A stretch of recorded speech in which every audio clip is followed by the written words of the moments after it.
성탄절이 3일 앞으로 다가왔습니다. 성탄은 하나님께서 우리 인생에 개입하신 사건입니다.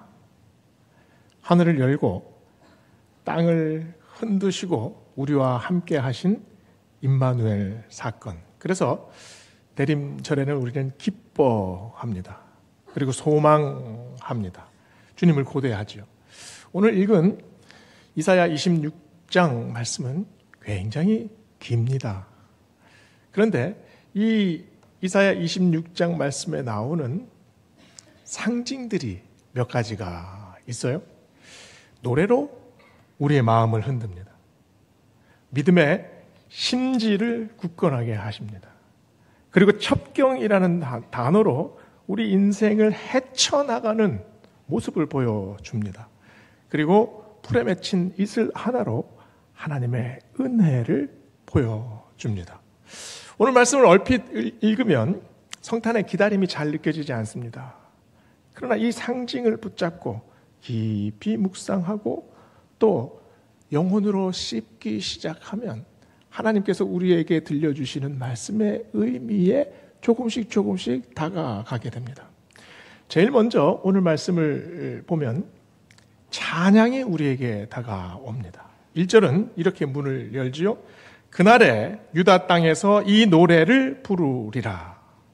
노래는 입술로만 부르지 않습니다. 가슴을 울려야 진정한 노래가 되죠. 작은 선율에 흐르는 노랫말 하나. 이게 아주 웅장한 연설보다도 훨씬 강력할 때가 있습니다. 그래서 예부터 찬양을 기도로 여겼습니다. 아주 오래된 수도원에 가면 설교가 드물어요. 말씀 한 구절 딱 떼어서 그것을 계속해서 찬양하면서 부릅니다. 계속 반복해요. 아주 단조로운 선율. 그렇지만 그 단조로운 말씀을 계속해서 입으로 읊조립니다. 고요한 가운데. 그러면 그 읊조리는 선율이 점점 우리의 영혼을 파고들지요. 그래서 찬양은 음악이 아니라 음성입니다. 그 찬양을 하는 동안 하나님께서 우리에게 들려주시는 음성으로 다가오지요. 성경에 성탄을 기뻐하고 감사하는 찬양의 시들이 얼마나 많이 있습니까? 마리아의 찬양이 있죠. 엘리사벳의 찬양이 있죠. 또 사가랴의 찬양이 있죠. 이사야의 예언이 있습니다. 시편에 나오는 수많은 찬양들이 있어요. 복음서에도 보면 마태복음 2장 10절에 동방박사들이 별을 보고 베들레헴까지 가지요. 그래서 아기를 보고 나서 마태복음 2장 10절에 이렇게 말합니다. 매우 크게 기뻐하더라. 또 이 장면을 누가복음 2장 13절에서는 이 수많은 천군 천사들이 베들레헴 들판의 하늘에 창공에 도열해 있습니다. 장중한 찬양이 울립니다. 그 찬양을 듣고 목자들이 예수님 있는 마국간으로 가요. 누가복음은 그리고 나서 2장 20절에서 이렇게 말합니다. 목자들은 듣고 본 모든 것으로 인하여 하나님께 영광을 돌리고 찬송하며 돌아가니라. 이 모든 찬양들이 그날에 초점을 맞추고 있죠. 오늘 1절 말씀, 그날에 유다 땅에서 이 감격의 찬양을 부르리라. 이 감격의 찬양이 천사로부터 목자들에게, 목자들로부터 사람들에게 이 찬양이 점점 퍼져나갑니다. 그리스도께서 이 땅에 오신 사건, 이 땅 한가운데 태어나셨습니다. 그러나 내 마음에서 태어나지 않으셨다면 그 사건이 무슨 소용이 있습니까? 존 뉴턴은 노예 상인으로 살면서 자신을 변화시킨 복음의 능력을 찬양합니다. 그 찬양이 어떤 찬양인가요? 나 같은 죄인 살리신 그 은혜 놀라워. Amazing Grace. 그 은혜가 퍼져가지 않습니까? 존 뉴턴 한 개인을 움직인 것이 아니라 그 찬양이 퍼져가서 나중에 흑인 노예로 끌려왔던 그 노예들이 그 찬양을 부릅니다. 남북전쟁 때 차가운 들판에서 눈을 맞으면서 가만히 있었던 그 군인들이 그 고백을 해요. 경제공황 때 그 힘든 시기에 이 찬양을 합니다. 타이타닉 배가 침몰할 때 그 갑판에서 이 찬양을 하지 않습니까? 지금도 이 찬양으로 우리의 마음을 울리고 있습니다. 왜냐하면 그 찬양 하나가 음성이 돼서 하나님의 능력이 돼서 우리의 영혼을 울리기 때문입니다. 예수님이 오신 그날에 우리도 찬양했습니다.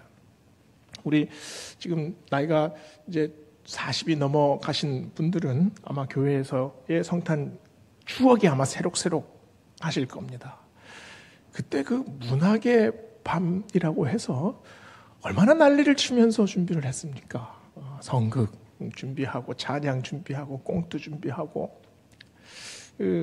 또 새벽송을 돌았잖아요. 이 새벽송 요즘은 다들 아파트에 사시는 분들이 많아서 새벽송이 이렇게 사라졌습니다. 그런데 이번 성탄 2부 때 우리 교회 앞에 이 화단이 있죠. 그 화단 앞에서 옹기종기 모여서 성탄 찬양을 부르면 어떨까? 참 아름다울 것 같아요. 눈이 내리면 그 눈 내리는 거 소복히 머리에 이렇게 쌓이면서 고요한 밤, 거룩한 밤. 아마 그 앞을 지나가는 그 무표정한 사람들이 참 추운데 고생이 많다 이러면서 아마 지나갈 것 같아요. 그러나 몇 걸음 안 가서 그분들의 얼굴에도 아마 웃음이 번질 겁니다. 이게 찬양의 능력이니까요. 오늘 말씀 1절에서 6절까지의 내용을 보세요. 그날이 언제인지 알지 못합니다. 그러나 그날에 내가 이 노래를 부르리라. 모든 문을 활짝 열리라. 의로운 나라가 시작된다. 우리는 영원한 반석 위에 굳게 선다. 여호와를 신뢰한다. 성탄의 걸음 위에 우리가 있다. 교만한 자를 낮추시고 겸손한 자를 높이시는 발걸음이 바로 우리의 발걸음이다. 이 찬양이 우리의 감사의 고백이 되기를, 그리고 이 땅을 살아가는 우리의 소망이 되기를, 그리고 이 성탄 사건이 우리의 기도가 되기를 주의 이름으로 축원합니다. 두 번째로 믿음의 심지를 굳건하게 하십니다. 3절에 주께서 심지가 견고한 자를 평강하도록 지키시리니 이는 그가 주를 신뢰함이니이다. 우리말 성경은 마음가짐, 의도를 뜻하는 예제를, 이 단어를 심지라고 번역을 했어요. 심지, 마음의 뜻 또는 마음의 가지입니다. 참 멋스러운 번역 같아요. 주님께서 마음의 가지가 튼실한 자를 평강으로 인도하십니다. 그런데 심지라는 말을 우리가 언제 씁니까? 오늘도 대림절 4번째 초를 켰죠. 이 초를 키려고 하는데 심지가 없다면 초를 킬 수 있겠습니까? 초는 반드시 심지가 있어야 켜집니다. 심지 없이 그냥 초에 아무리 불을 갖다 대도 불이 붙지 않아요. 왜 그렇습니까? 심지가 있어야 이 파라핀이 굳어서 된 이 양초가 녹아요. 이 녹은 것이 액체가 기체가 돼서 그 심지 속으로 빨려 들어갑니다. 이게 아주 신비한 현상이에요. 불이 붙는데 심지는 타지 않아요. 그리고 액체가 이 심지 속에서 기체가 돼서 확 날아가면서 불길을 만들어냅니다. 지금 이 불을 보면서도 우리 아주 신비한 현상을 보고 있는 거예요. 이 심지가 뭐겠습니까? 이 심지가 우리의 믿음입니다. 우리의 삶을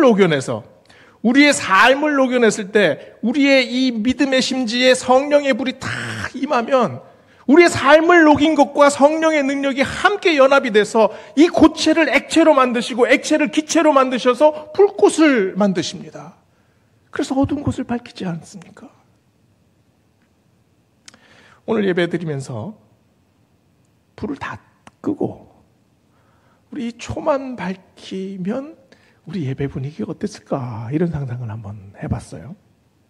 대림절 초만 밝히는 것이 아니라 예배가 진행이 되면서 우리가 가지고 있는 초를 하나씩 켜면 얼마나 아름다운 예배가 되겠습니까? 아마 하나님이 우리가 드리는 예배를 정말 아름답게 보실 것 같아요. 그러나 우리의 믿음의 심지는 굳건하지 않습니다. 얼마나 작고 연약합니까? 이사야 42장 3절은 이렇게 말합니다. 상한 갈대도 꺾지 아니하시며 꺼져가는 심지도 끄지 아니하시리라. 내 믿음의 심지가 굳건하다라고 생각해도 바람 한 번 불면 꺼지는 게 촛불입니다. 심지 위에 켜져 있는 우리 인생의 불꽃은 언제나 휘청이지요. 우리가 기도하잖아요. 우리가 힘들 때 어떤 기도가 절로 나옵니까? 하나님, 내 믿음의 불꽃이 점점 꺼져 갑니다. 하나님, 내가 이제 내 인생을 녹여낼 능력도 없습니다. 하나님, 이제 어떡합니까?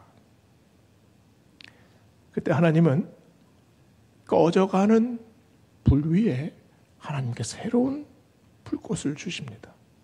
더 이상 녹여낼 인생이 없더라도 하나님께서 은혜 부어주시면 우리의 마음이 다시 살아나지 않습니까? 왜냐하면 하나님은 꺼져가는 심지도 끄지 아니하시는 분입니다. 그 꺼져가는 심지를 끄지 않으신 사건이 어떤 사건입니까? 아기 예수를 이 땅에 내려보내신 사건이 그 사건 아닙니까? 아기 예수님이 얼마나 작은 심지입니까? 근데 그 심지에 불을 밝히셨어요.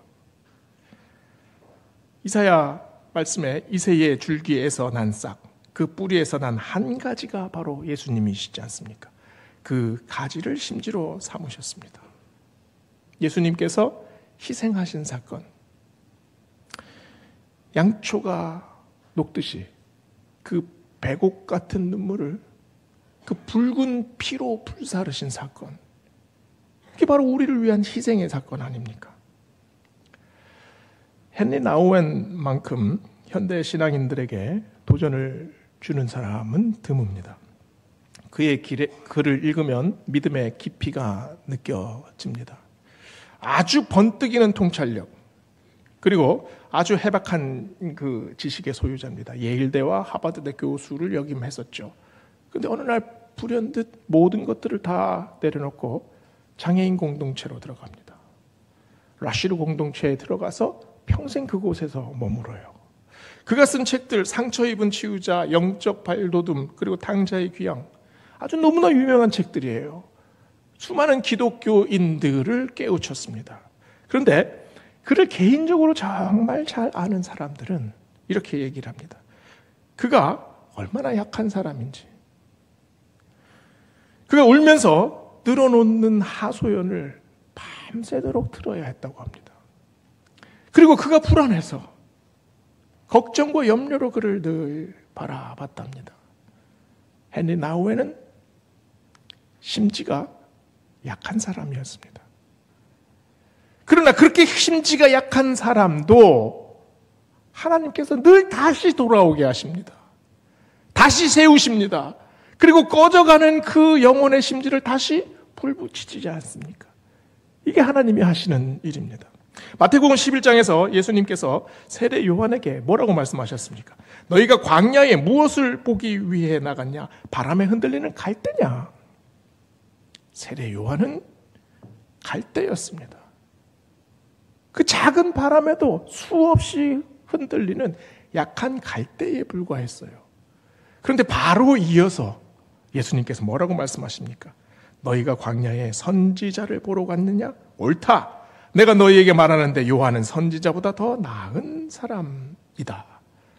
흔들리는 세례 요한을 주님께서 붙잡아 주십니다. 굳건하게, 다시 강건하게 붙들어 주세요. 우리의 심지가, 우리의 믿음의 심지가 내가 만든 심지입니까? 그 심지는 오시는 예수님이 우리의 심지가 되어야 합니다. 예수님의 가지, 그 순한 순 같고 이새의 뿌리에서 난 작은 싹 같은 그 심지가 우리의 믿음의 심지입니다. 대림절 마지막 주를 보내면서 우리의 믿음에, 우리의 삶 한가운데 이 심지가 심어져서 우리의 삶을 다시 녹여낸 이 삶을 신비롭게 기화시켜서 성령의 은혜와 연합하게 하시는 그 은혜가 우리에게도 임하기를 주의 이름으로 축원합니다. 세 번째로 우리를 첩경으로 인도하십니다. 7절에서 15절은 읽어보면 인생의 여러 가지 길들이 나옵니다. 7절에 의인의 길, 8절에 심판하시는 길, 10절에 악인의 길, 14절에 사망의 길. 우리의 인생의 길은 굉장히 복잡하게 얽혀 있습니다. 그리고 굉장히 혼란스럽습니다. 우리가 사는 시대가 그러지 않습니까? 복잡하고 불확실하고 또 불안정합니다. 우리 이전 시대의 사람들은 단순하게 살았습니다. 그러나 우리는 어떻게 삽니까? 순간순간 튀어나오는 수없이 많은 문제들이 있습니다. 그 문제들과 씨름하느라고 정신없이 살아요. 이번 주 기독 공보에 이런 글이 하나 올라왔습니다. 양궁과 크레이 사격은 다르다. 양궁은 움직이지 않는 고정된 타겟을 맞추면 된다. 그러나 크레이 사격은 완전히 다르다. 타겟이 언제 어디서 튀어오를지 알지 못한다. 우리가 사는 시대는 고정된 타겟이 아니라 순식간에 튀어오르는 타겟을 맞춰야 하는 시대다. 유연성, 순발력, 창의력, 탁월한 집중력이 없으면 단 한 개의 타겟도 맞추기 힘든 시대다. 이제까지의 신앙인들은 호흡을 가다듬고 자세를 바르게 하고 고정된 목표를 바라보면 제대로 살아갈 수 있었습니다. 그러나 우리가 사는 시대는 어떻습니까? 세상이 흔들립니다. 나도 흔들립니다. 목표도 흔들립니다. 평생 직장이 사라진 지 오래입니다. 그리고 세상의 모든 지식이 혼재되어 있습니다.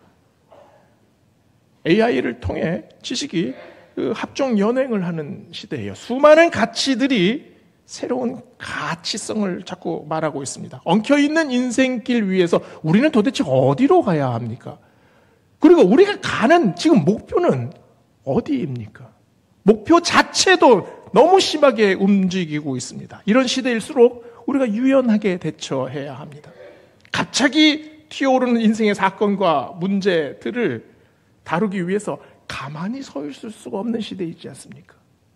우리도 움직여야 하고 우리도 뒹굴어야 하고 우리도 뛰어야 합니다. 그러나 즉각적으로 하나님께 돌아와야 합니다. 그리고 창의적인 길을 기대해야 합니다. 하나님께서 우리 인생에 부어주시는 새로운 눈이 생겨야 하지요. 동시에 우리의 기준이 흔들리면 안 됩니다. 믿음의 기준은 확고하게 자리 잡아야 합니다. 예수님은 좁은 길로 가라 말씀하셨습니다. 그런데 우리가 가는 길은 좁은 길뿐만 아니라 혼란스러운 길입니다. 이 혼란스러운 길에 첩경을 내시는 하나님 바라보시며 나아가는 우리 모두 되시기를 주의 이름으로 축원합니다. 마지막으로 주님은 빛난 이슬로 우리에게 오십니다. 19절에서 말하죠. 주의 죽은 자들은 살아나고 그들의 시체들은 일어나리이다. 티끌에 누운 자들아 너희는 깨어 노래하라. 주의 이슬은 빛난 이슬이니 땅이 죽은 자들을 내어 놓으리라. 한여름 뜨거운 햇살이 몇 날 며칠 계속되면 배추는 축 늘어집니다. 그런데 밤이 지나고 나면 아침에는 다시 싱싱해져요. 왜냐하면 간밤에 이슬을 먹었기 때문입니다. 이슬은 생명력이 있습니다. 이 이슬의 생명력을 강조하기 위해서 오늘 말씀 16절, 18절에서는 산고를 당한 여인을 등장시켜요. 18절을 읽어보겠습니다. 우리가 잉태하고 산고를 당하였을지라도 바람을 낳는 것 같습니다. 땅을 아무리 돌아보아도 구원을 찾을 길이 없습니다. 잉태에 임박한 산고는 급박합니다. 이 고통을 이기면 되겠지 했는데 더 큰 고통이 계속 밀려오잖아요. 소리를 지르고 몸을 비틀어도 아이를 낳지 못합니다. 바람을 낳을 뿐입니다. 고백하잖아요. 아무런 성과가 없단 말입니다. 우리가 이 땅에 쌓은 모든 것, 내가 간직하고 있는 모든 것, 내가 아끼는 모든 것, 내 몸으로 낳은 것, 내 마음으로 낳은 것, 그리고 내 인생에서 낳은 모든 것, 이 모든 것이 바람과 같다. 돌아보면 다 시들어 있습니다. 언젠가는 다 없어질 것입니다. 그러나 오늘 말씀은 선포하죠. 주의 이슬은 빛난 이슬이다. 주의 이슬로 죽은 자들이 살아납니다.